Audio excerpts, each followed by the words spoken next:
So today I'm going to talk about how to give your kids a two-parent household experience as a single mom. This was my motivation since the day I had my son. And I do have some talking points, so if you see me looking over there, that's why. Um, if money wasn't a factor, if time wasn't a factor, if the amount of support that a second parent gives you weren't a factor, what would you and your kids' life look like?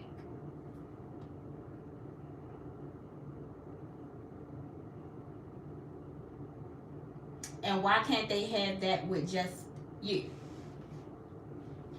Um, I think it's all about believing or seeing things in a way, um,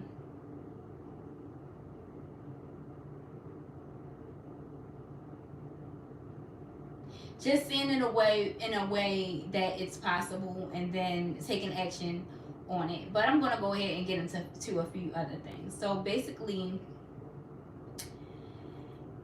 quality over quantity. So it's not about the number of adults, but the quality of life, love, attention, and stability. And those things have evolved for me personally, has have evolved over time. And I'm gonna talk about how those things have evolved over time for me. um so stability for my kids and I, first, to me, just looked like buying a house. That was the first thing that I saw as giving my kids a stable home and a stable, I guess, life. So, and at the time I was 23, my son was 2. I only had one at the time. I didn't have my daughter yet. So that was the first step for me, was buying a house. That's what I saw as providing stability to my children, or for him at the time. And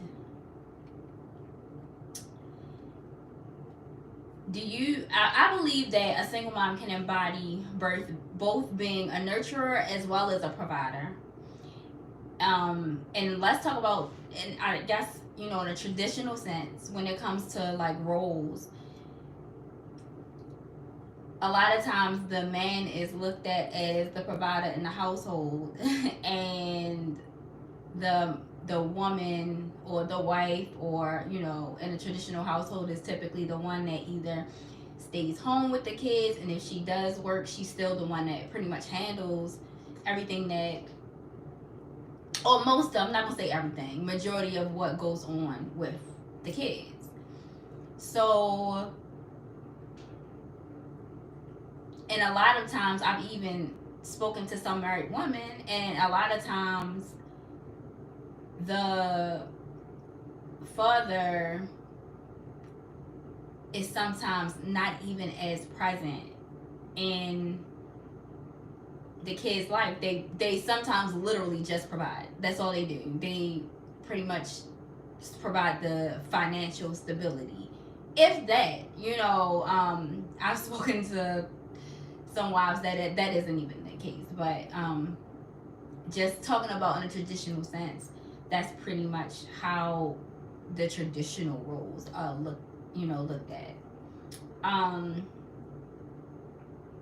So let me ask you this: what are your children missing, or what do you feel like they are missing with just having a single parent household, or just having a mom? Um, if you feel like you can't be as present, if you want to be there for every milestone, you want to be there for every event, sports game, and that is possible by controlling your time. So for me, that was starting a business that allowed me to provide financially as well as be there for every single minute that I wanted to be there for my kids. That's what that looked like for me. It may not look like that for you, but that was what that was for me. And like I said, over time things evolved, so that was my next step. Um, and I did that. I did that at 25, and that was, I guess my next achievement. By then, I did have my daughter, so I had 2 kids by that time, and so in my mind, okay, I'm progressing, and I wanted to. So okay, so first it was the house. Okay, cool. That I achieved that. Then it was the business, so that I could be hands on with my kids. So I didn't have anybody controlling my time. So I didn't have anybody telling me, "Oh, why can't you find anybody else to be with your son when he's sick?" That was a big thing for me. I wanted to be there. I wanted to do that without somebody breathing on my neck about it, or the stress that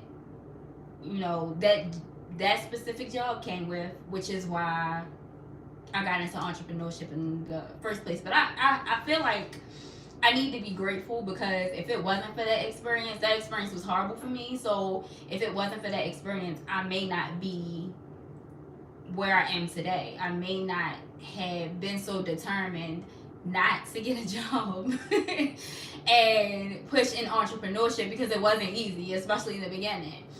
So had I not experienced that, I may not be here. So everything happens for a reason, and that's how I have to look at it. But anyway, I also never wanted my kids to feel like they were missing anything, or like they couldn't have a great life because it was just me. So I found ways to make sure that all their needs were met. And for me, this looked like homeschooling my son. This looked like putting my daughter in private school, even though it was going to be all on me, right? My son needed to be out of the school for a lot of reasons. That's a whole nother story that I'm not going to get into here, but homeschooling was the best option for him. And I have 2 different types of kids, so I just felt like each of them fit in a better learning environment, and neither of them was that public school. And also for my own peace of mind, it wasn't public school. So I did what I had to do, and I figured that out.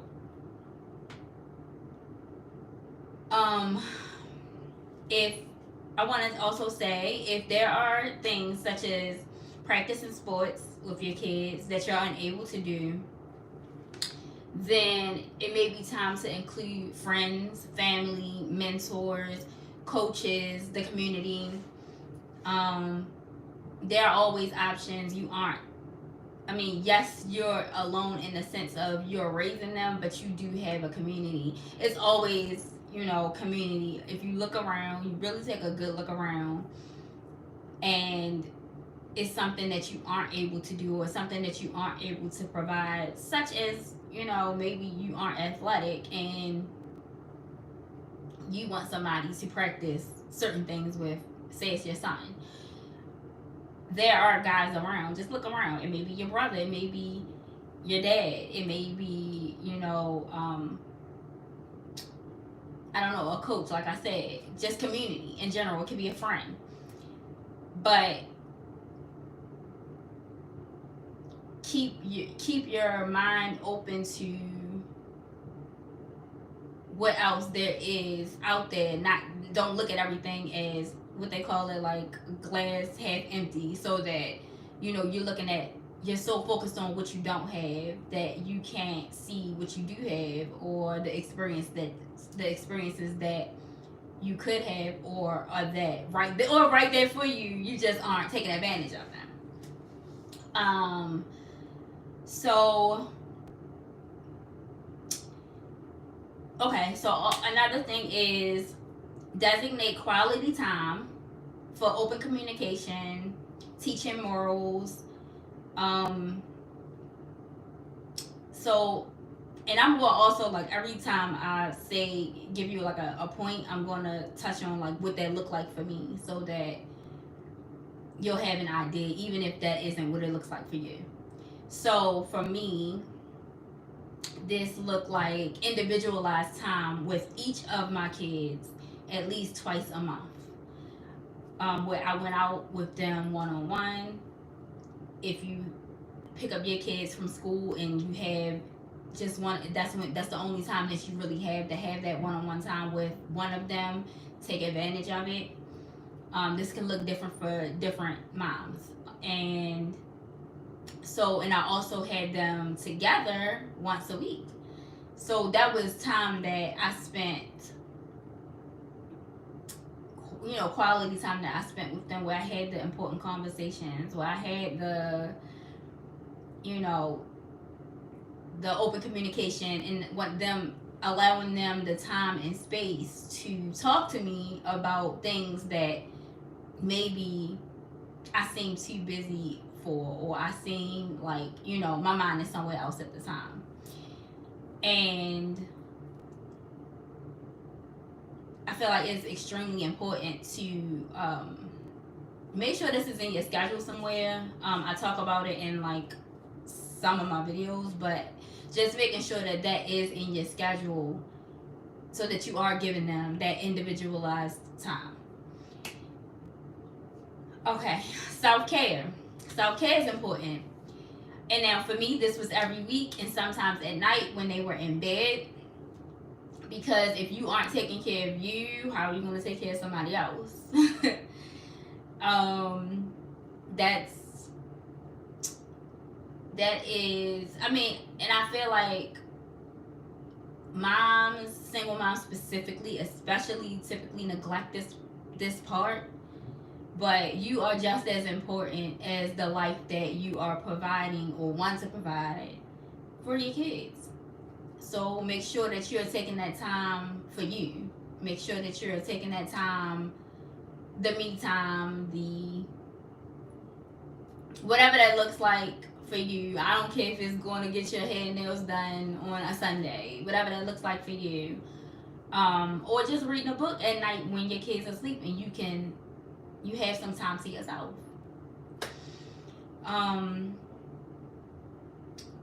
So that's what it looked like for me. Now, I was big on that experiences. So sometimes this looked like a vacation, and other times this looked like local adventures and fun things to do, around my city, state, things like that.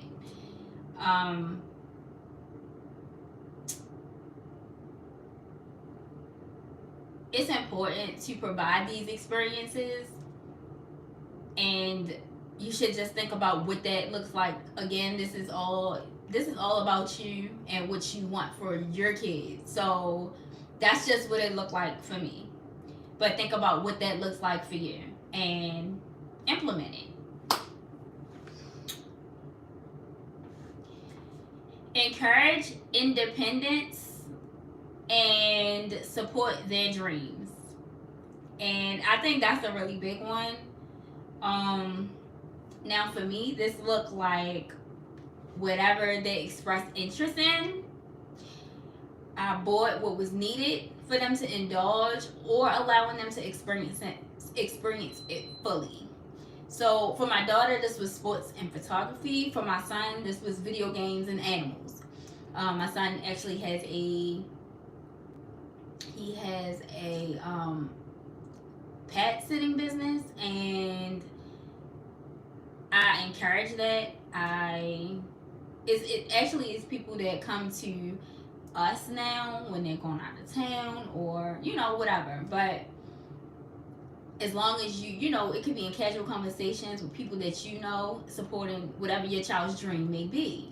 For my daughter, like when she wanted to try every sport in the world, yeah, she didn't like all of them, or didn't like one as much as she liked, maybe another, but it's all about experiences. They kids. For me, it was allowing them to just have the experiences so that they can get an idea or a feel of what they like. Because how do they know what they like if they aren't allowed to try it?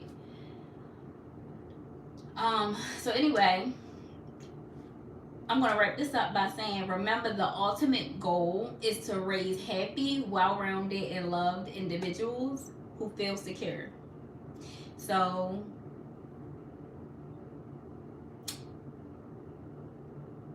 that is how I'm gonna end this, and I love y'all.